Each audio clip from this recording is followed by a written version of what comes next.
ఎడారిలో సెలయేర్లు. అపోస్తుల కార్యములు 16వ అధ్యాయము 6వ వచనం.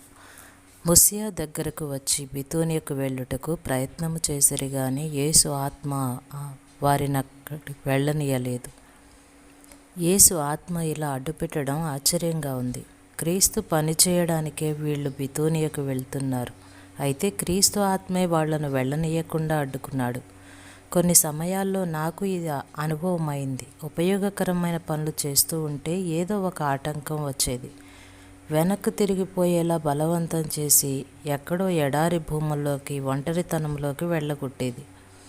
ఆత్మ సంబంధమైన సేవలో ఉత్సాహంగా చేసుకుపోతున్న పనిని విడిచి వెనక్కు తిరగవలసి రావడం చాలా బాధాకరంగా ఉంటుంది. అయితే ఆత్మ సంబంధమైన పని చేయటం ఒకటే కాదు, వేచి ఉండటం కూడా సేవించటమే అని గుర్తు చేసుకున్నాను. దేవుని రాజ్యంలో ఒళ్ళు వంచి పని చేయడానికి సమయం ఉంది. పని మానుకొని కనిపెట్టవలసిన సమయం కూడా ఉంది. కొంతకాలం ఏకాంతంలోకి వెళ్ళడం అనేది మానవ జీవితంలో అత్యంత ఉపయోగకరమైనదని అర్థం చేసుకోవాలి. నాకు ప్రియమైన ఎన్నో బితూనియలను నేను దర్శించకుండా వదలవలసి వచ్చిన దాన్ని బట్టి దేవునికి కృతజ్ఞతలు చెప్పడం నేర్చుకున్నాను. పరిశుద్ధాత్మ నడిపింపులో నిలిచి ఉందాం. ఏ విధంగానైనా ఉపయోగపడాలని తహతహలాడుతూ ఉంటే నిరాశలు ఎదురవుతూ ఉండొచ్చు. ఈనాడు సేవ చేయడానికి ద్వారం తెరవబడి ఉండొచ్చు. అయితే ప్రవేశించడానికి ముందడుగు వేస్తే అది మూసుకుపోవచ్చు. చేతులు కట్టుకొని కూర్చోవలసిన సమయాల్లో మరొక ద్వారాన్ని కనుక్కోగలిగేందుకు దేవుడు సహాయపడతాడు.